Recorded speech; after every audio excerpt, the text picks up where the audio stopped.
Hello, everybody. I am pleased today we're going to speak with Professor Julie Oseid, who is a professor of law at the University of St. Thomas School of Law in Minneapolis, Minnesota. And I wanted to talk to her about this wonderful book, which I think is probably coming on the screen backwards, Communicators in Chief, Lessons in Persuasion from Five Eloquent American Presidents, which I just finished and absolutely loved. And I'm glad Professor Oseid agreed to meet with us today and talk a little bit about the book. How you doing, Professor? I'm good. I'm great. Thanks so much. It's so fun to, hear someone outside my family who's actually read the book. So thank you for that rousing endorsement of the book. Well, I will assure you that my readers on the Successful Lawyer blog contain a lot of people that are looking to improve their writing and communication skills. So you have a rapt audience, that's for sure. So, all right. So you published this book in 2017, correct? Yes. What was it that got you to this idea of using these great presidential communicators to help lawyers and law students become better communicators? Well, it's interesting because the first president that reached out to me will probably not be surprising. It was Abraham Lincoln. It seemed like sometimes fate comes and grabs you by the throat.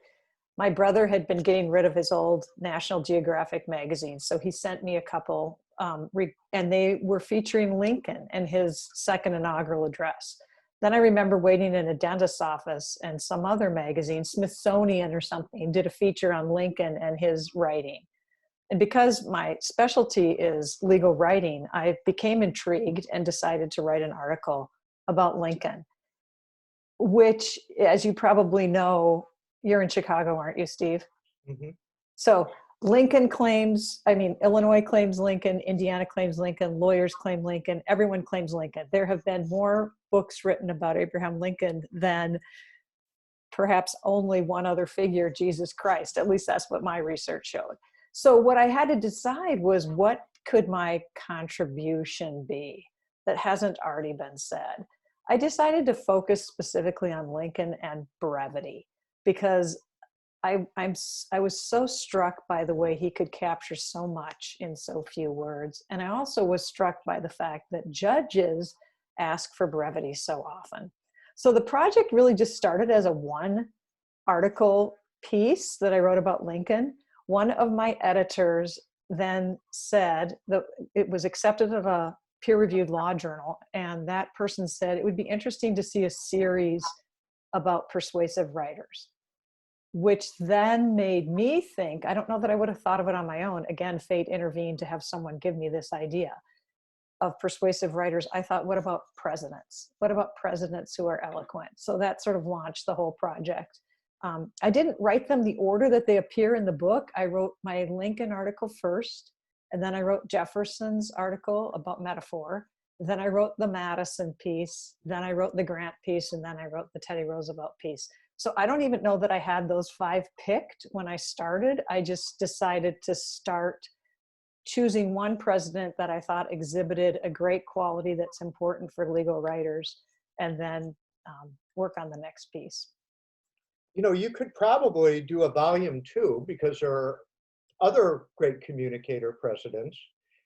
Surprisingly, Ronald Reagan was a good writer. He wrote beautifully. I don't know. You're right. You're right. Who else would be on your list, Steve? Just because it's really interesting when I give presentations, and I've given several presentations primarily on Lincoln and Grant. Those are the two that I'm most requested to speak about to judges and other, lawyers. But who else would be on your list other than Ronald Reagan? Just out of curiosity.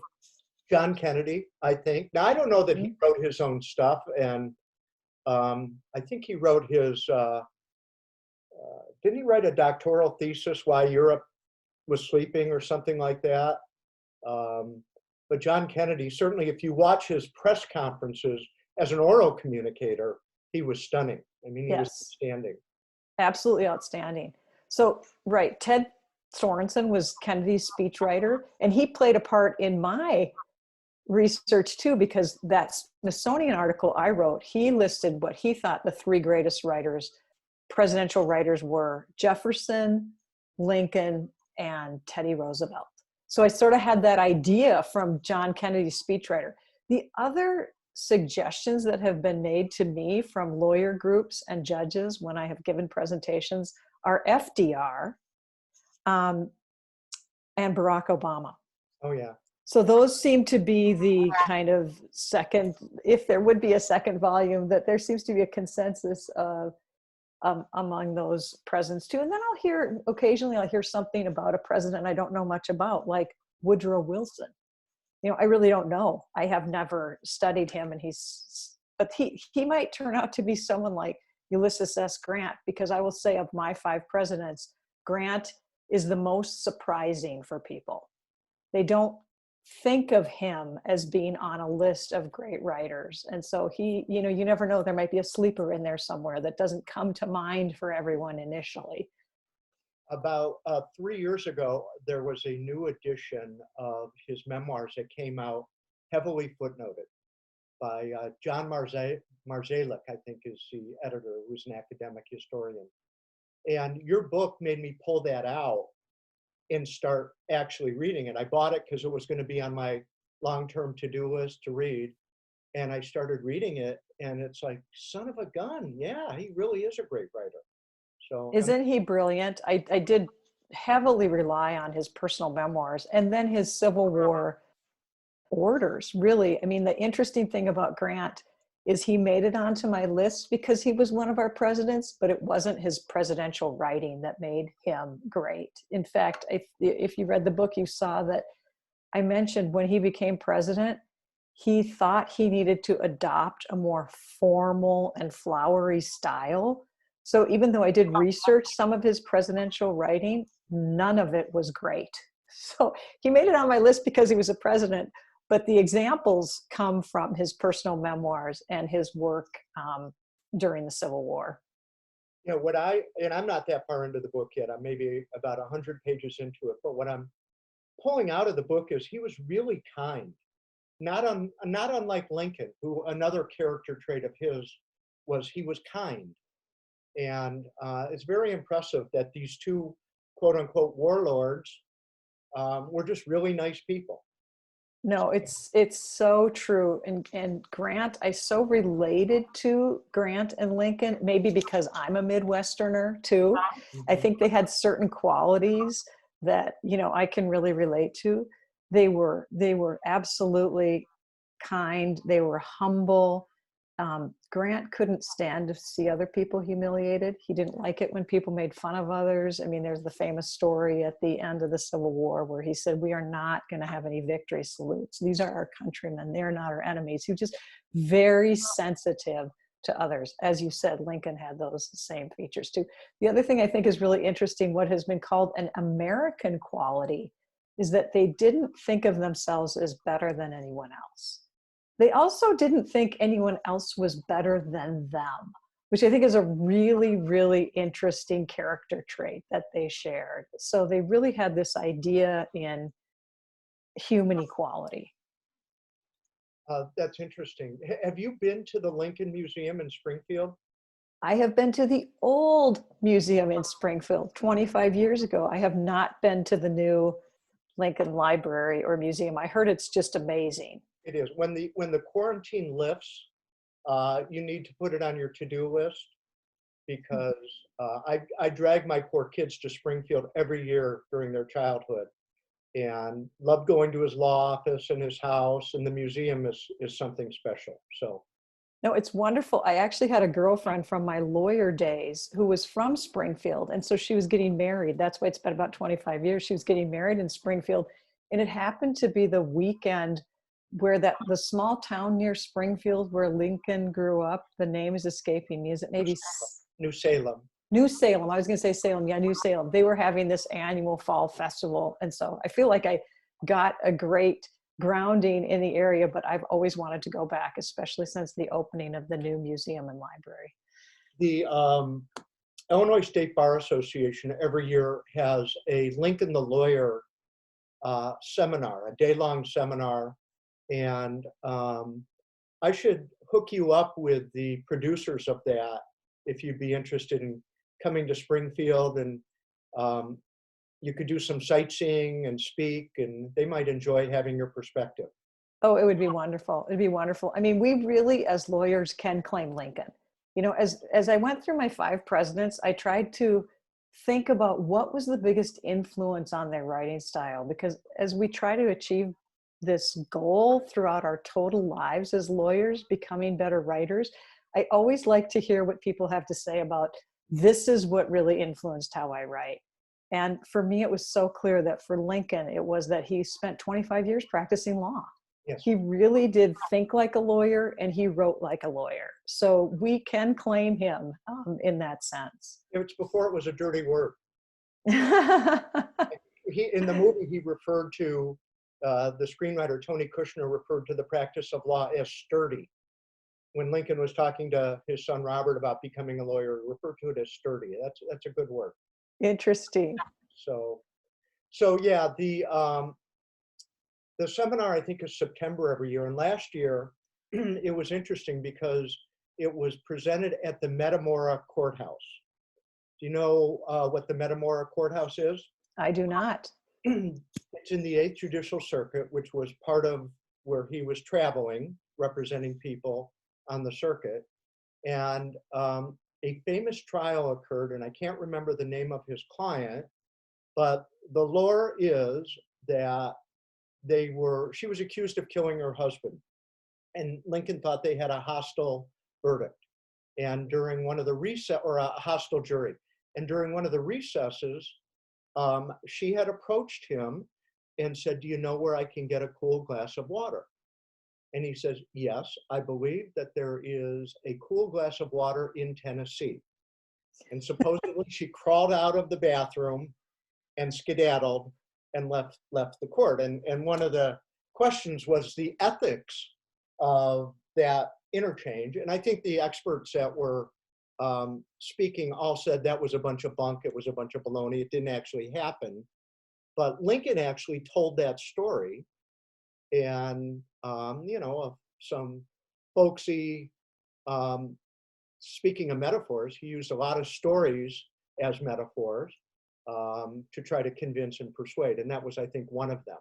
So that's interesting, and it makes me think of his connection to Teddy Roosevelt, because both of them were just outstanding storytellers. Yes. And just that feature that we know in our own writing, how effective that can be in telling a story. So that sounds exactly like a Lincoln story, but it's a new one to me.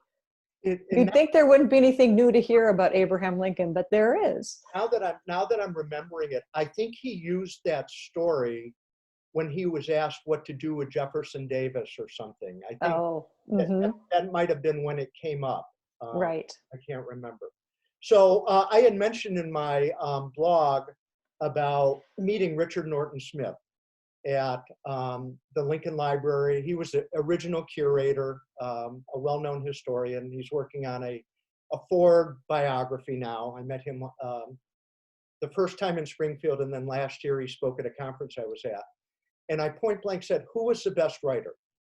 And he said Lincoln, and Jefferson was a close second. So because your book started with Jefferson, why don't you and I talk a little bit about Jefferson for a change? Because I could talk about Lincoln for the next 7 hours. So Thomas Jefferson, obviously a brilliant thinker and writer. One of the things that I really found interesting in your book was your relationship that you focused on between Madison, President II in your chronology, and Jefferson, and how Jefferson was more of a firebrand, and Madison had to kind of tone it down for him a little bit and urge him to be a little more moderate. So true. And I mean, that 50-year friendship, some historians have called it the most fruitful friendship in American history. Certainly in American political history was that long 50-year friendship between the two of them. And I think they just respected each other. They saw the value in the writing style of each other, but you are exactly right. Madison was much more practical and down to earth, and Jefferson was more theoretical, more idealistic. And so, yes, that is absolutely true. So what was it about metaphors that you decided to use as a focal point for the Jefferson chapter? Well, as I recall, I think I remember that I wrote this in response to I wrote it because there was a call for articles about the use of metaphor in legal writing, Okay. and how important it is and how often we use it. So I was in the midst of my presidential project, not quite deciding who was on my list, when I saw this call for articles on this particular topic. And I am definitely not a constitutional law scholar, but when I think of metaphor, that metaphor, the wall of separation between church and state, is the one that comes to mind for me. So I maybe came in it through the back door, decided that Jefferson was a great example of the use of metaphor in writing. And I was really interested to learn, as I say, I tried to look at the influence on each president. For him, it was this classical education, the Greeks and the Romans, and so much of what he heard and learned about metaphor is still true today, just how much impact a very effective metaphor can have. So that's how I started my Jefferson article. That's interesting, because what you pointed out in the book was he had read the classics in the original Greek and Latin, as did Madison. Lincoln read the translations, I think you said. Yes. And I don't know that you mentioned in the summary of Grant him being much of a classicist. He liked fiction, as I remember. Right. That's definitely true. Definitely true. Well, and others have done, once you just dive in a little bit, you see what interesting work other people have done. One of the great books I found about Jefferson was, I believe, written by another Illinois resident. Charles A. Miller is his name, and he wrote this book called Ships of State. The entire book is about Jefferson's use of nautical metaphors. It's an entire book just about nautical metaphors. So there are a lot of people who have had really interesting things to say about Jefferson's use of metaphor. I just sort of chose one. Now, Jefferson was a lawyer, right? Yes. I don't remember, did he ever practice? Oh, I think in a very moderate way, not nearly to the extent Lincoln made his living by practicing law. Mm-hmm. I mean, Jefferson, I think for him it was more, and historians would be able to answer this more accurately than I can, but I thought of it more as a way of becoming educated and a way of continuing to be able to protect himself too, in his lifestyle with a knowledge of the law. I don't have any idea how many clients he actually had, or whether he ever appeared in court, or whether he ever did any kind of, what we would consider corporate kind of law either. Now, he and Madison both were pretty familiar with classical rhetoric. Mm-hmm. That was created, I guess, by Aristotle, or he popularized it. There's a lot of books out today on rhetoric for lawyers. I don't know if you're aware of that, but Ward Farnsworth, do you know him? What's the name? Farnsworth? Farnsworth. He wrote a book on, he's the dean of University of Texas Law School. And he wrote a book on rhetoric that I think seems to be focused on lawyers' use of rhetoric in argumentation. And it's a really handy skill if you're arguing something. Well, it's fascinating because it's a little bit of a subset of my community, the legal research and writing community within the academy. There is a definite strong subset of people who write about rhetoric and classical rhetoric. And again, what's so surprising is so many of the things that Aristotle, Cicero, Quintilian said about persuasion are the precise things we still emphasize. Yes. So yeah, there's definitely an interesting connection there. And so moving to Madison, he was not a lawyer, right? Yeah, and that was surprising to me.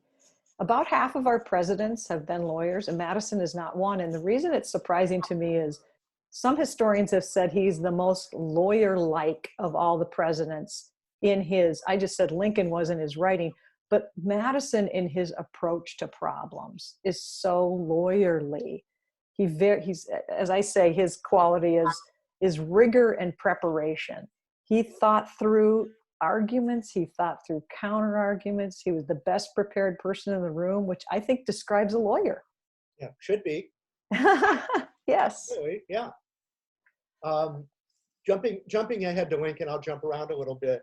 One of the things that I had learned at one point about Lincoln's style as a practicing lawyer was he spent more time developing his opponent's arguments so he could counter them.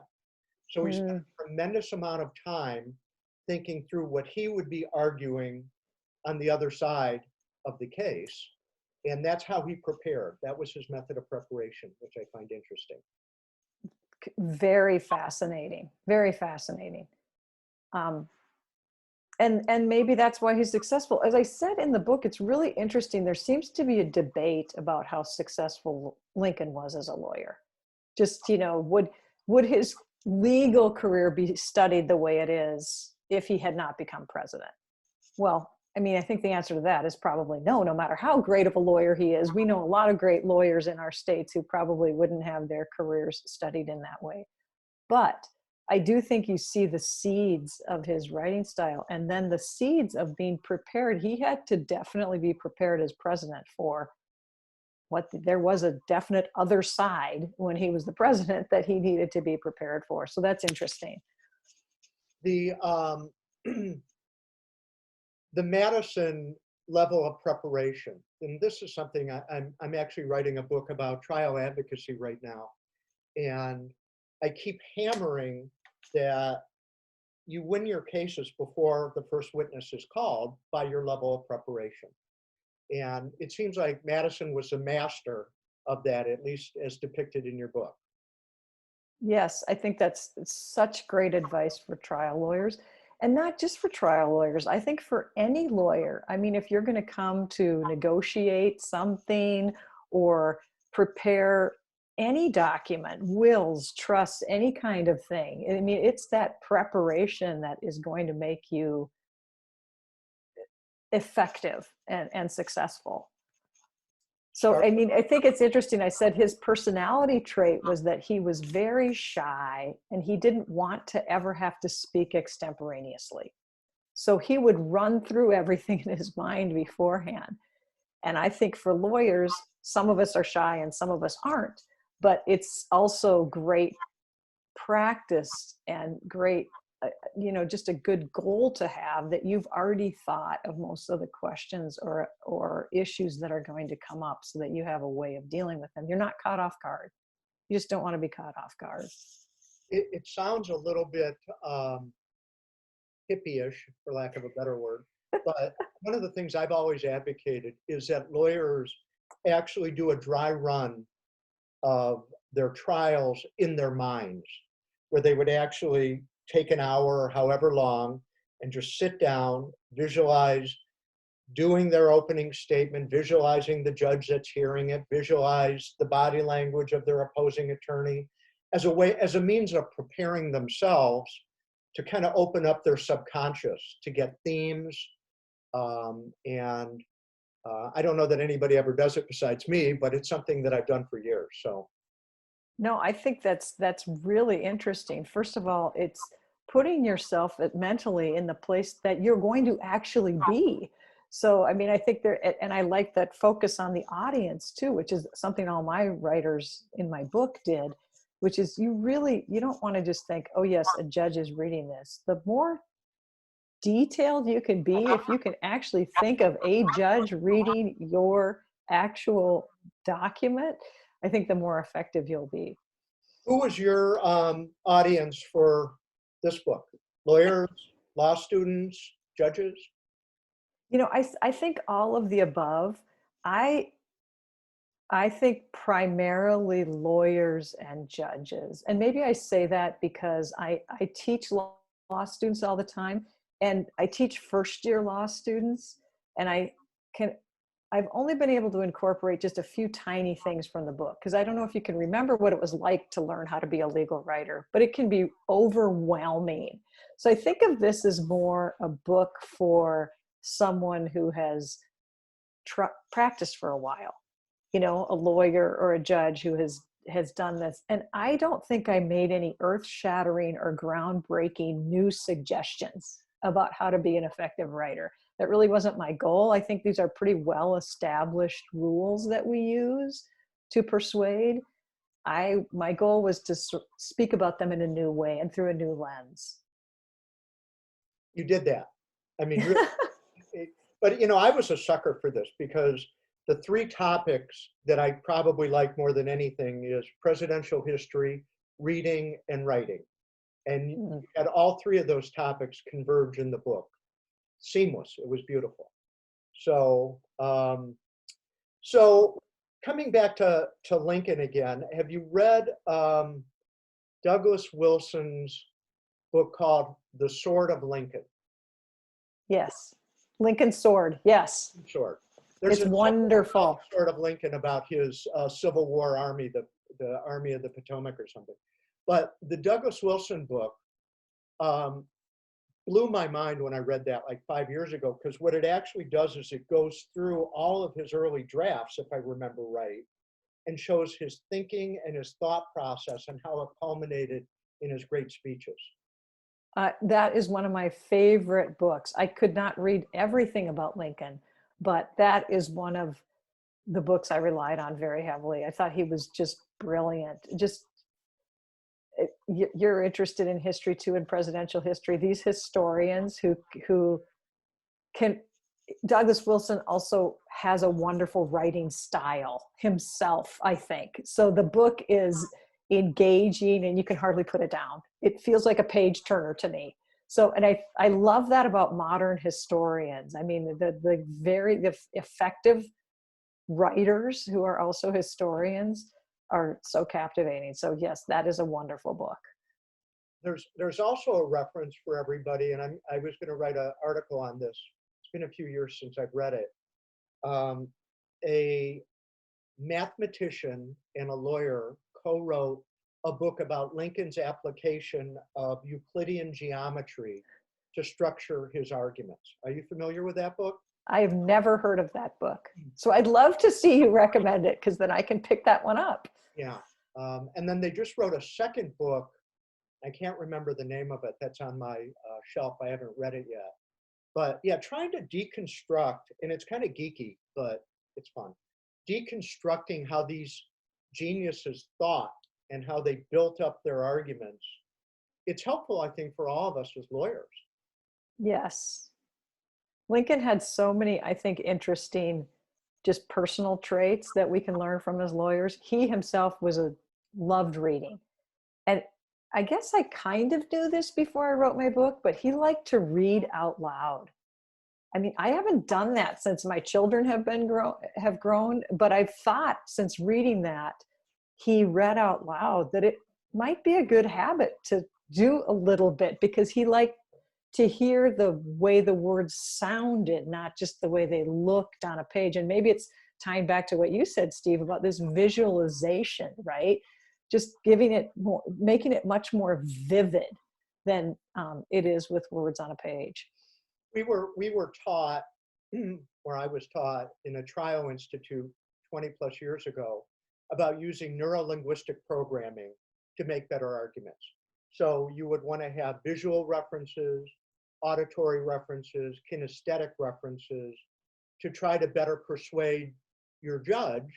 And if you knew that your judge was more visual, you'd use more visual-oriented words. I see, Your Honor, as opposed to I hear you if it's more of an auditory judge. But anyways, I wonder if that's what Lincoln might have been getting at, to try to incorporate the visual by reading, the auditory by hearing the words, to better understand, to better cement it. He prided himself on cementing things once learned, they stayed there forever. I think you referenced that in the book, right? I did. And I think it's really fascinating because it's not, I am a voracious reader and I don't have that. I don't cling to it forever. So I think it's absolutely true. He said he had sort of a slow process, both for thinking about things and writing. But once he learned something, he did not forget it. So I think you're absolutely right. That's because he put it in his brain in several different ways. He liked the sound of the words. He liked the way words looked on a page.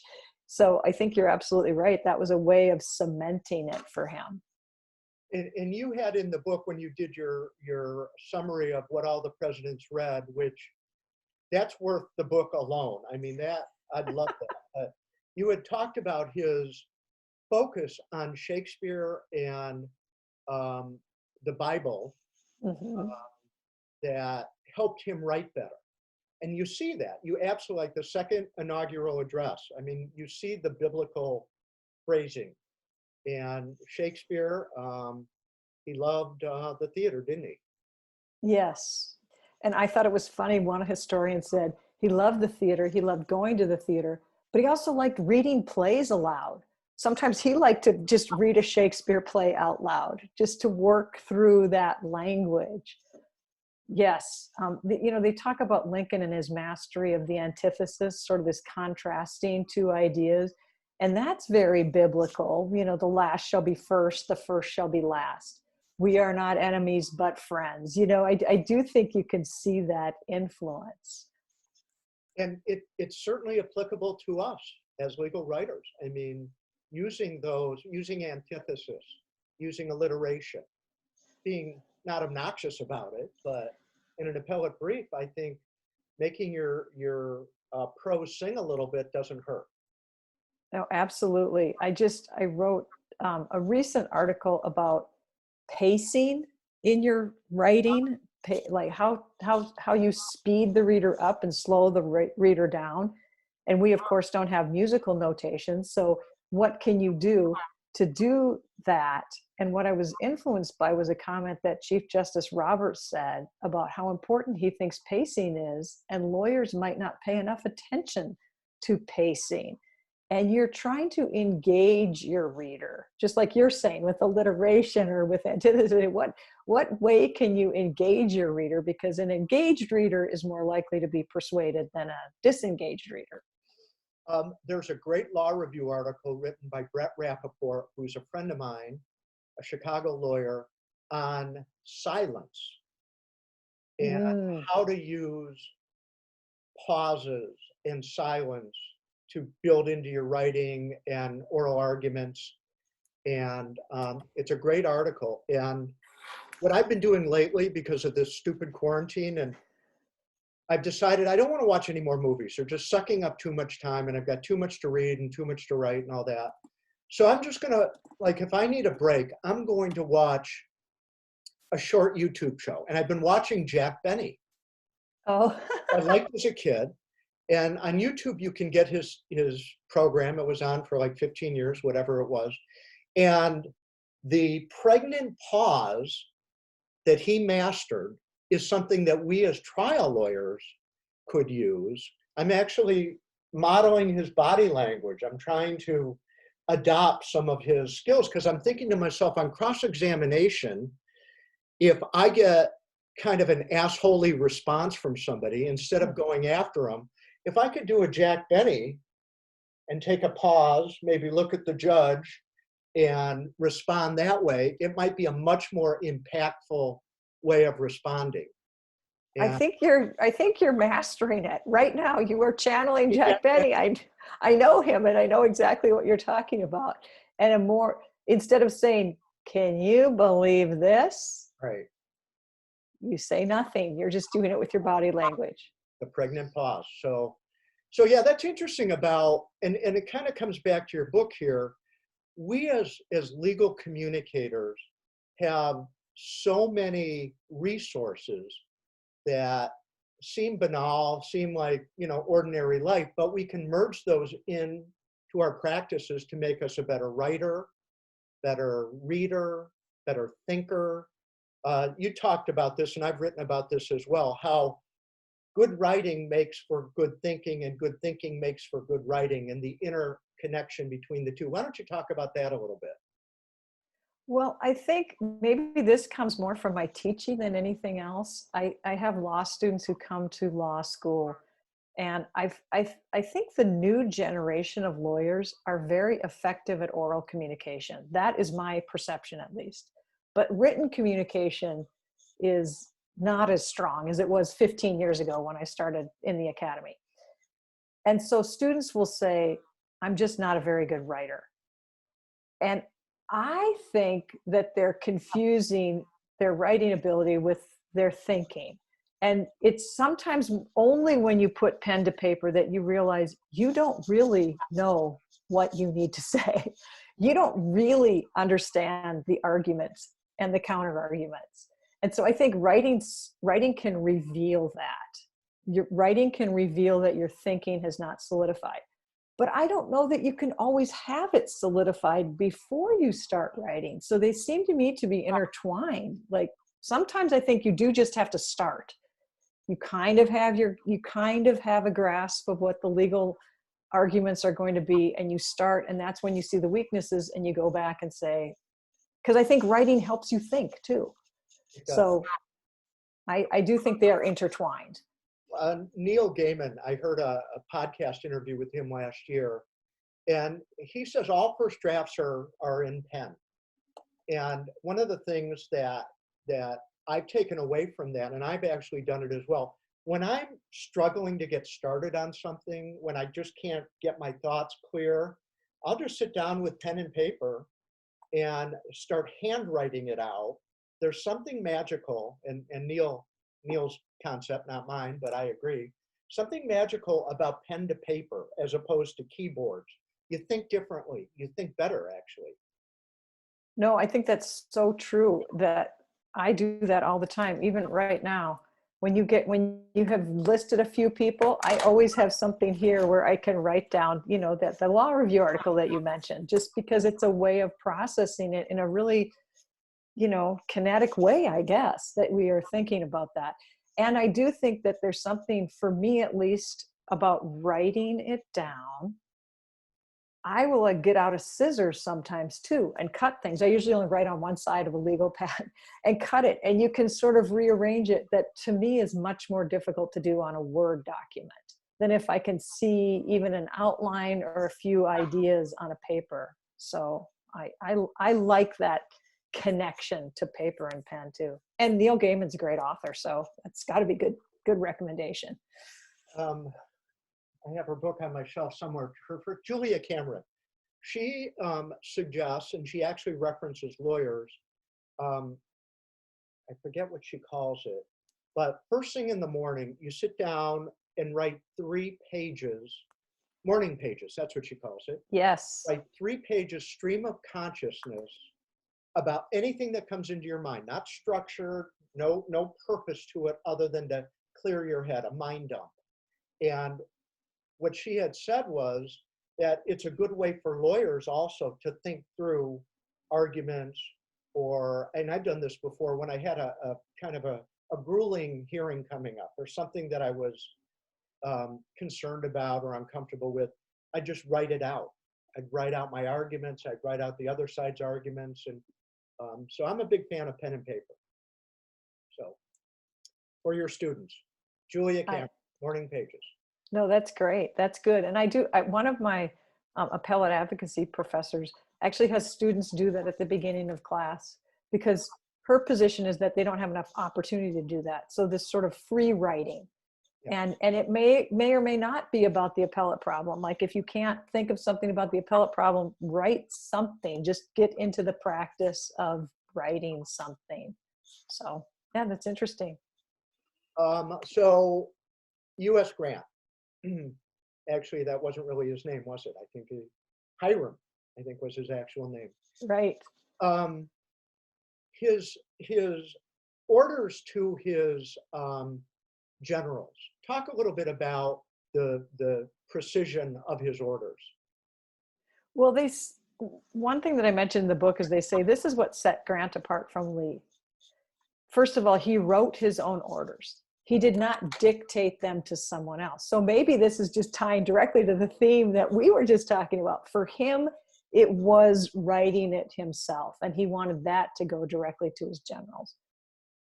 He just had this phrase that I referenced a couple of times in the book, so that there can be no mistaking it. He was just always focused on clarity, and it was part of his brilliance was, I don't want this to be interpreted one way or perhaps another way. I can't remember exactly what one of them was, but it was something, it was only, 20 words long. Pursue Lee, do not give up. No matter what happens, pursue Lee. Like, don't have there be this confusion about when we think we're in control, then we can retreat. He was very, very, and people who read his orders, that's the clue, that's the key, is does your audience think that? And people who were the generals who read his orders said, I never was confused. I never was confused because he was so clear and direct. So, I mean, not to overgeneralize, but maybe in some way, the war was won because of good writing. Well, that would be a great thing if it was. I think it was won at least in part because of good writing. I mean, the other quality that historians say set Grant apart from Lee was Grant was in there with his men. He did not govern from afar. And I think that maybe was, again, another intertwining. He wanted to write directly to them, but he also knew them. He knew them. He was right there with them. So I love the scene at Appomattox Courthouse during the surrender when he had muddy uniform on and Lee was all dialed up and he had his finest uniform, and kind of was a very telling description of the two. It was Grant. I don't know if you recall this story from the early days, but when he first went to West Point, he came back home and he was so proud to wear his uniform. And then he saw like a little boy who had sewn a white stripe down his pants, mocking him. Again, as we coming back to the theme of he didn't like to feel people humiliated. He never quite had a passion for a uniform after that. And one of his heroes was Zachary Taylor, and they say the same thing. It was, it shows I'm with you. I don't consider myself above you, right? So, yeah, it's an interesting image. From the memoir, I discovered he was really very opposed to the Mexican-American War because he thought we were being bullies. And Lincoln, the only time I think in Congress he really took a strong position was against that war. So they were both thinking alike, even in some of the early days. Interesting. So, yeah, I'm a big Grant fan as well. I didn't read the Chernow biography, but I've read other biographies, and he was a very kind person. That's what I took away from all. And for me, of all the 5 presidents in my book, he is the one I can relate to the most, I think. And again, because he seems like he's very, he's down to earth. His goals are laudable. I mean, it's not laudable to be in a war. I'm not saying that, but he kind of knew what his job was and what his role was, and he just did the best with what he could. So I mean, he was such a pleasant surprise for me, because I think my image before I wrote the book was an image that many Americans have of, oh, he was a terrible president, and oh, he was a drunk, and he didn't have very many redeeming qualities. He was the butcher. I think all of that is just so inaccurate. So he was such a pleasant surprise, and I think that clarity for us lawyers is probably the number one writing quality we have to have. And so to have him as that example, I think maybe it's what you're saying too. I would love to meet him. You say he's such a kind person. He just seems like such a good person. Yes, for sure. And your last president was Mr. Excitement, TR. And I think in the book you said he read like 20,000 books in his life. Isn't that incredible? I mean, Yes. if I get 25 in a year, I mean, I'm pretty happy with myself. I mean, that's amazing. He would read sometimes 2 books in one evening. In one evening, like on these expeditions. It is. It's just astonishing. It's astonishing. He's definitely unique. The I think a lot of our presidents were readers. Obama, I think, was a big reader. President Obama. I think Bill Clinton read a lot. I think, you know, he's mocked for not being an intellectual heavyweight, but I think George W. Bush read a lot as well. I don't know about his dad, but so a lot of presidents like to read. Well, and I think when I have incoming law students ask, what should I read to prepare for law school? I tend not to recommend any legal books. I think we can learn so much from fiction and other nonfiction.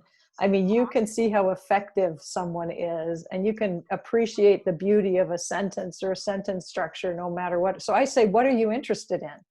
Are you interested in sports? Are you interested in history? Are you interested in fiction? Then I can maybe make a couple recommendations about a couple books you might want to read this summer. And maybe pay attention. Maybe that's the one different thing. Pay a little bit of attention to the beauty of the writing, or the effectiveness of the writing. I tell incoming law students to watch Jack Benny reruns. You're going to get some competition in the courtroom for your Jack Benny moves. I started reading, for that reason that you just mentioned, Joan Didion. I saw a documentary on her, and it's like, God, she is smart. And so I've been studying her prose.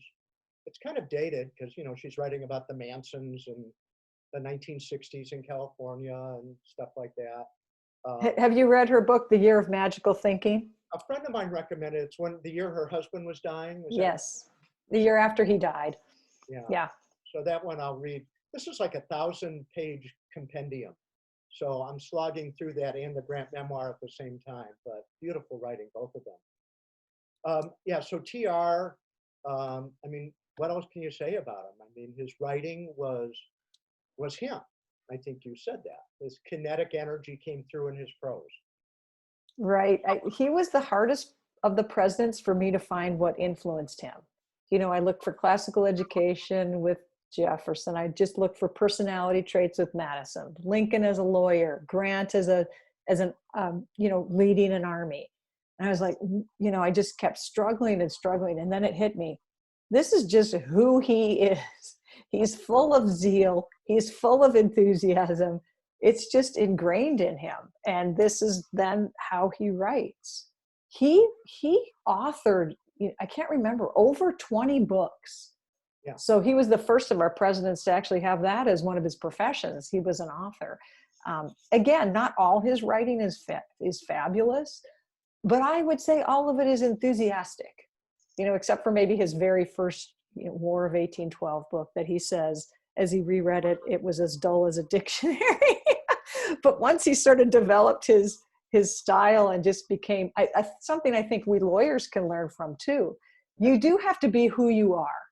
You know, that's a piece of it. Just you should be who you are. You shouldn't try to be something that you're not. So I was going to say, so that's a really good point. I mean, your personality is part of what makes you effective as an advocate. Agreed? Oh, yes. And that needs to come out in your writing, in your speaking. You can't be somebody else. And too many times I think we have the image of the lawyer as being a certain type of personality, when a completely opposite type, like I would say the TV type, you know, the aggressive, the very out there, very confident, loud, that kind of image that we have as a lawyer, when I'm sure you've seen in your career a very quiet style, if that is natural. It can't be forced. It has to be who you are, but just that each advocate can find something that they can build on that is a natural personality trait they have. I've got this pit bull growling behind me right now. Sorry. I think he wants to leave the room. That's what makes these Zoom calls so fun. That is. So I love the book. I said I've loved the book. What other references, or if you were giving some things for some newer lawyers or older lawyers like me to study, who do you like to read? Who would you point to as a good tutor on becoming a better writer, speaker, etc.? That's such an interesting question. So probably my favorite books about writing are by fiction writers. Stephen King has a book out. Anne Lamott has a book, Bird by Bird, about writing. I love William Zinsner. Do you know who he is? On writing well. And I just think he's brilliant. I try to read him like every couple of years because I think he's so great. And that's not specifically legal writing, but he does talk about nonfiction writing. And then my other recommendation is The Atlantic and The New Yorker. I just think the people who write the essays in those publications are such great role models for lawyers. I try to draw from other genres. You know, I love fiction, but I also think essays may be as close to writing legal briefs without necessarily as much persuasion as we have. So I like reading essays in The Atlantic or in The New Yorker as models. What is the name of the guy? He's a Princeton nonfiction writer, professor who wrote for The New Yorker for years. He wrote a book called The Fourth Draft. You know who I'm talking about? I do, but the name's escaping me too. Hold on. I think I got it right. Hold on. Let's see.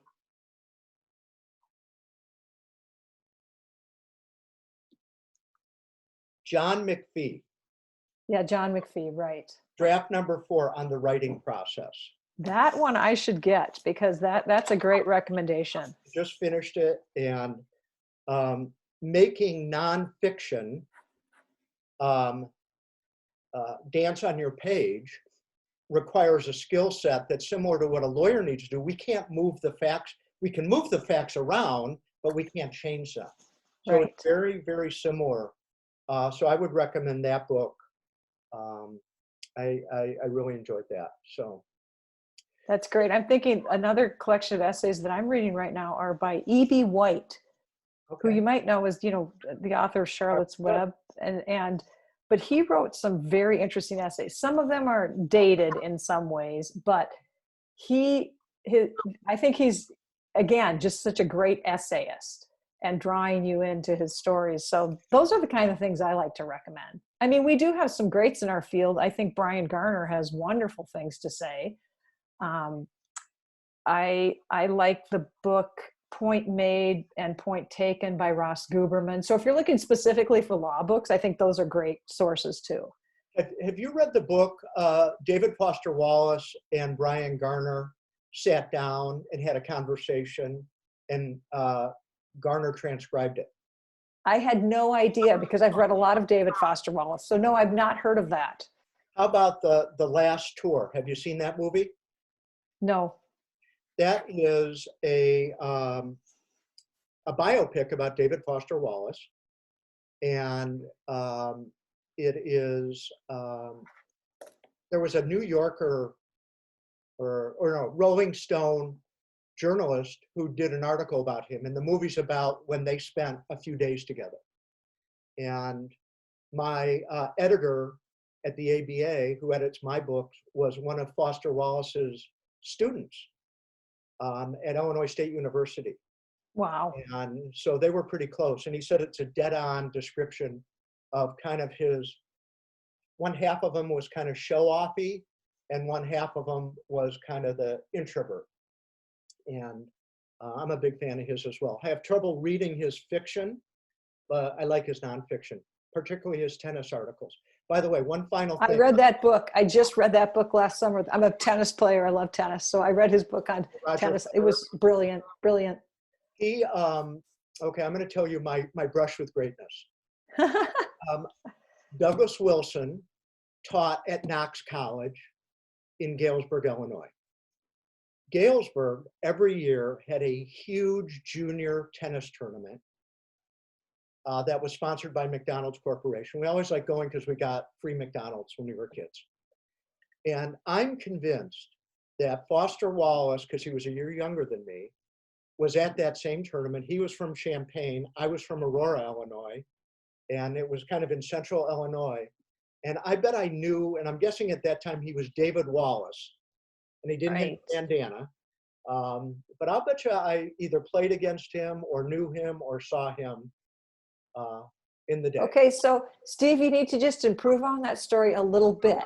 Not only did you meet him, you defeated him in a 6'4", 6'4". He made a respectable showing, but you still came out the victor. He cheated too. Well, this was really an enjoyable hour for me, Professor. Maybe we can do it again when your next book comes out. Oh, well, we'll see. Please call me Julie. I should have said that at the beginning, but we'll see. Books are, it's the best, not the best. One of the really great lessons for me in writing the book was to put myself in the position of a new law student. It's hard. Writing a book is hard. Writing anything is hard. For us right now, it's not very hard to write, a trial brief, a short trial brief. For them, it's very hard. It was good for me to say, now I know what they feel like. This is hard. Yeah, I have two kids that are lawyers, and I remember coaching them through law school. And I said, it's not supposed to be easy. They didn't make it so that it was going to be easy. That wasn't part of the plan. So I'm wondering, though, with the new world, so to speak, what's going to happen with legal education. Richard Peskind, do you know him? Mm-hmm. Yes. I just went to a lecture that he presented, and he's convinced that this is going to be with us for a long, long time, what's going on. So, well, and he's been making some projections about the overhaul of the just legal practice for 10 years at least, maybe 15. But there was an article in the Wall Street Journal that most of my colleagues are talking about right now, and it was about small liberal arts colleges. But of course, that's going to affect professional schools, and some of our models of education going to be forever changed. So it's a very, very hard thing.